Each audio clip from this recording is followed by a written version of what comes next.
नमस्कार दोस्तों, आप सभी का स्वागत है मेरे चैनल आदर्श मिश्रा में। दोस्तों आज का जो हमारा वीडियो होने वाला है काफ़ी ज़्यादा इंटरेस्टिंग और इन्फॉर्मेटिव होने वाला है। दोस्तों लास्ट तक बने रहिएगा। दोस्तों जो आज का जो टॉपिक है जिसको हम लोग आज इस वीडियो में डिस्कस करने वाले वो ये है कि क्यों यूपी में लेबर लॉ रिफॉर्म लाया गया है, इसके पीछे क्या कारण है, किस वजह से लाया गया है, इसका क्या बेनिफिट है और इससे यूपी की इकॉनमी के साथ साथ इंडस्ट्रियलाइजेशन को बूस्ट मिलेगा कि नहीं मिलेगा, सारी बातें जानेंगे। तो दोस्तों अगर आप मेरे चैनल पर नए हैं तो प्लीज़ सब्सक्राइब कर दीजिए और बेल आइकन को भी दबा दीजिए। तो दोस्तों चलिए वीडियो को शुरू करते हैं। दोस्तों अभी आपको पता ही होगा कि हाल में अभी आप सब ने ये न्यूज़ ज़रूर ही सुनी होगी कि यूपी में 100 से अधिक अमेरिकन कंपनी अपना बेस और मैन्युफैक्चरिंग साइट शिफ्ट करना चाहती हैं चाइना से, और उसमें यूपी गवर्नमेंट को बहुत ज़्यादा पॉजिटिव रिस्पांस भी आया था। उनके एमएसएमई मिनिस्टर श्री सिद्धार्थनाथ सिंह ने भी काफ़ी अच्छी पॉजिटिव बात बताई कि वो लोग भी कोऑपरेट कर रहे हैं और उनके मन में भी है कि वो यूपी में शिफ्ट होना चाहते हैं। उसी मिशन को इजी और ट्रांसपेरेंट बनाने के लिए यूपी गवर्नमेंट ने लेबर लॉ रिफॉर्म लाया और लगभग सारे लेबर लॉ को एग्जम्प्ट कर दिया गया है 3 साल के लिए। आने वाले 3 साल के लिए सारे लेबर लॉ को एग्जाम कर दिया है, सिवाय कुछ लेबर लॉ जो हैं जो अभी भी एग्जिस्ट करते हैं उसको हम लोग आगे वीडियो में डिस्कस करेंगे। और ये इसलिए भी किया गया है क्योंकि कोरोना पेंडेमिक के चलते इंडिया के पास एक गोल्डन अपॉर्चुनिटी है अपने तरफ इन्वेस्टमेंट अट्रैक्ट करने के लिए उसी रास्ते पे यूपी निकल चुका है। वैसे मैं आपको बता दूं कि लॉकडाउन के चलते यूपी की जो इकॉनमी है बहुत ख़राब हालात से गुज़र रही है, और आप सबको पता ही होगा कि UP is most populated state in India, और साथ ही साथ यूपी को सबसे पूरेस्ट स्टेट में से कंसीडर किया जाता है इंडिया के। और इस पेंडेमिक के चलते जो सप्लाई ऑफ चेन है वो ब्रेक हो गई है, और एक तरह से आप ये कह सकते हैं जो लाइसेंस राज है वो फिर से वापस आ गया है। जैसा आपको पता होगा कि 1991 में भी एलपीजी पॉलिसी लाके रिफ़ॉर्म किया गया था, इकोनॉमिक रिफ़ॉर्म किया गया था, उसके पहले लाइसेंस राज था। और अब पेंडेमिक के चलते और ये कह सकते हैं कि किसी भी इन्वेस्टमेंट को लाने के लिए जो इतना ज़्यादा पेपर वर्क होता है उसके चलते एक तरह से बहुत जगह से बहुत लेबर डिपार्टमेंट से और बहुत से डिपार्टमेंटों से सर्टिफिकेट्स लेने पड़ते हैं, क्लियरेंस लेनी पड़ती है, तब जाके आप बिज़नेस को ओपन कर सकते हैं। और अगर क्लोज़ करना है तो भी बहुत ज़्यादा क्लियरेंस चाहिए रहता है, तो काफ़ी ज़्यादा पैची सा सिचुएशन हो जाता है।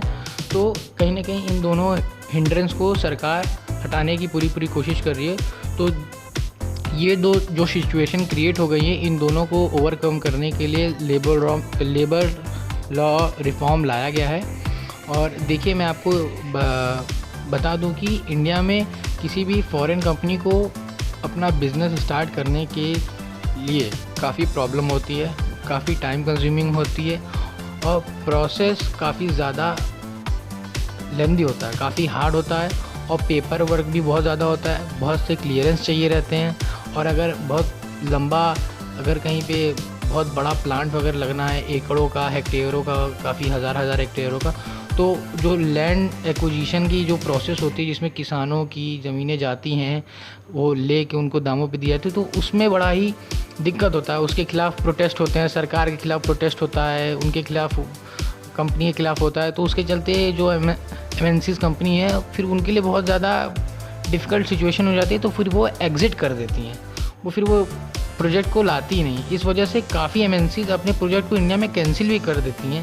उनमें से कुछ एग्जांपल मैं आपको बताता हूँ, जैसा कि पॉस्को ने अपना एक प्लांट उड़ीसा में प्लान किया था, $12 बिलियन का इन्वेस्टमेंट, समझ रहे हैं, $12 बिलियन का इन्वेस्टमेंट था उड़ीसा में स्टील प्लांट का। वो पॉस्को ने कैंसिल कर दिया। क्यों कैंसिल किया? क्योंकि लैंड एक्विजिशन में उनको बहुत ज़्यादा समस्या आ रही थी, और किसानों ने उनके खिलाफ प्रोटेस्ट वगैरह भी बहुत किया, और काफ़ी बड़ा प्लांट था, हेक्टेयरों का, हज़ार हेक्टेयरों का उनका प्लांट था, उन्होंने कैंसिल कर दिया और वो फिर चले गए। और इसी वजह से जो कंपनी चाइना से ज़्यादातर एग्जिट कर रही है वो इंडिया नहीं आ रही है, वो थाईलैंड, सिंगापुर, वियतनाम, इंडोनेशिया यहाँ जा रही हैं। यहाँ पे जो सिंगल विंडो सिस्टम है, आप कह सकते हैं काफ़ी कम नॉर्म्स हैं, कम पेपर वर्क है और काफ़ी ट्रांसपेरेंसी है गवर्नमेंट और कंपनीज़ के बीच में। और बहुत जल्दी वो लोग वहाँ पे अपना प्लांट सेटअप करके वो अपने बिज़नेस को वहाँ पे ऑपरेशनलाइज कर लेते हैं। और यहाँ पे सालों साल 2 साल 3 साल लग जाता है किसी भी कंपनी को यहाँ पे अपने आप को ऑपरेशनलाइज करने में, अपने बिज़नेस को चालू करने में। तो इतना ज़्यादा डिफरेंस है लॉ में, रिफॉर्म्स इतने ज़्यादा कानून है कि कंपनियां पगला जाती हैं। और दूसरा एग्जांपल है फॉक्सकॉन। फॉक्सकॉन आपको पता होगा कि जैसे कि एप्पल की एक सपोर्टिव कंपनी है और इसने भी भैया $5 बिलियन का अपना इन्वेस्टमेंट महाराष्ट्र में बोला था करने के लिए, और वो भी बैकआउट करने के कंडीशन में आ चुकी है। तो ये सब बेसिकली किस लिए होते हैं मैं आपको बता दूं, जो आपको मैंने अभी बताया साफ साफ कि hard process of land acquisition काफ़ी कठिन होता है, उसके साथ साथ काफ़ी प्रोटेस्ट होते हैं। अगर गवर्नमेंट इनस्टेबल है, माने स्थिर गवर्नमेंट नहीं है, तो उसकी वजह से भी जो इन्वेस्टमेंट है वो भी चली जाती है। बहुत ज़्यादा समय लगता है किसी भी प्लांट को ऑपरेशनल में लाने के लिए, और साथ साथ ह्यूज पेपर वर्क, काफ़ी पेपर वर्क होता है। और इन सब प्रॉब्लम को और हिंड्रेंस को ख़त्म करने के लिए गवर्नमेंट ने कुछ स्टेप बाय स्टेप काम करना चालू कर दिया है। अब जैसे आप लोगों ने हाल में ही न्यूज़ सुनी होगी कि सुना होगा कि India will be offering twice the land size of Luxembourg. India will offer the twice the land size of Luxembourg to company living China. ये न्यूज़ में आया था कि चाइना जो लीव कर रहा है उसको लक्समबर्ग एक यूरोपियन कंट्री है, काफ़ी छोटी सी कंट्री है, जर्मनी और फ्रांस के बीच में एक लैंडलॉक कंट्री है, उसकी साइज़ की दुगनी साइज़ एरिया जो है वो हर कंपनी को अलॉट करेगा इंडिया, जो चाइना छोड़ रहा है। और उनको ये एक तरह से आप कह सकते हैं एक अट्रैक्टिव अपॉर्चुनिटी दे रहा है काफ़ी कि आप लोग आइए। तो आप देख रहे हैं कि इंडिया इस पेंडेमिक को कैसे एक गोल्डन अपॉर्चुनिटी में तब्दील करने की पूरी कोशिश कर रहा है, और बहुत सी कंपनियां इस गोल्डन अपॉर्चुनिटी को लेने के लिए काफ़ी उत्सुक हैं और काफ़ी आगे आ रही हैं बढ़ चढ़ के।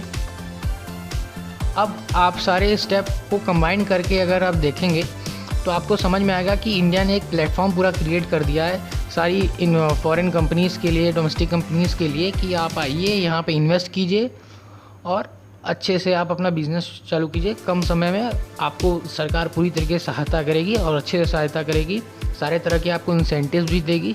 और साथ ही साथ स्पेसिफिकली ये सारी चीज़ें यूपी के कंटेक्स्ट में मैं आपको कह रहा हूँ। अब आइए जानते हैं कि कौन कौन से लॉ अभी हैं, जो रिफॉर्म के बाद भी अभी कुछ लॉज है जो अभी भी कंटिन्यूएशन में है। तो पहला है बॉन्डेड लेबर एक्ट 1976, दूसरा है employees compensation act 1923, building and other construction workers act 1996, और कुछ रिपोर्ट के हिसाब से ये भी बताया जा रहा है कि maternity act, equal remuneration act, child labour act, section 5 of payments of wages act, ये कुछ लॉज जो थे ये अभी भी रिटेन है, ये भी अभी भी इन एग्जिस्टेंस हैं, ये अभी भी चलेंगे। और कुछ लॉज हैं जो कि ख़त्म कर दिए गए, उनकी मैं एक छोटी सी नाम बता रहा हूँ, कुछ 8-10 हैं जो कि ख़त्म कर दे, लेकिन ये टोटल नहीं है। टोटल 200 से अधिक लॉज हैं जो कि अभी एग्जम्प्ट कर दिए गए हैं, लेकिन मैं आपको केवल कुछ ही नाम बताऊंगा।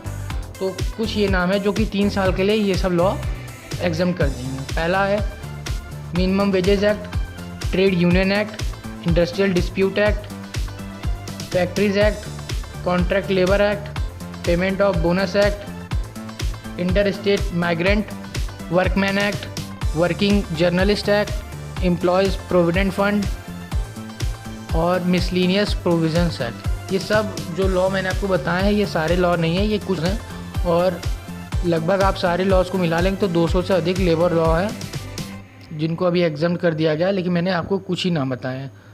और आपको एक एग्जांपल से ये भी समझा दूँ कि ये लॉ रिफॉर्म लाना क्यों ज़रूरी था। अब जैसे आप समझ लीजिए कि कोई टेक्सटाइल में कंपनी है जो टी शर्ट बनाती है, तो सोच लीजिए अगर किसी कंपनी से उसको 4 लाख टी शर्ट का ऑर्डर मिला इसी साल, तो उसने अच्छे से काम करके उसको बेच दिया, लेकिन अगर उसको अगले साल ऑर्डर नहीं मिला तो तब भी उसके ऊपर उसके एम्प्लॉयज़ की सैलरी की लायबिलिटी, इलेक्ट्रिसिटी की लायबिलिटी, टैक्स की लायबिलिटी, ये सब तो बनी रहेगी।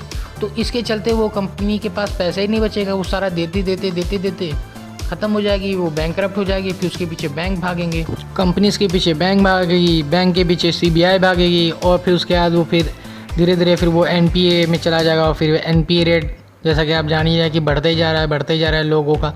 तो कहीं ना कहीं से सारी चीज़ें जब आप कनेक्ट करके देखेंगे तो ये रिफॉर्म कहीं ना कहीं एक प्रोडक्टिव है, एक अच्छी चीज़ है इंडस्ट्रियलाइजेशन को बूस्ट करने के लिए। इससे लोगों के अंदर पॉजिटिविटी आएगी, वो लोग बढ़ चढ़ के इन्वेस्ट करेंगे, बिज़नेस के लिए आगे आएंगे, काफ़ी ज़्यादा इकोनॉमिक एक्टिविटी यहाँ पे प्रमोट होगी। तो सारा ये है। तो दोस्तों, अगर आपको ये मेरा वीडियो पसंद आया तो प्लीज़ सब्सक्राइब करिए और लाइक कीजिए। धन्यवाद।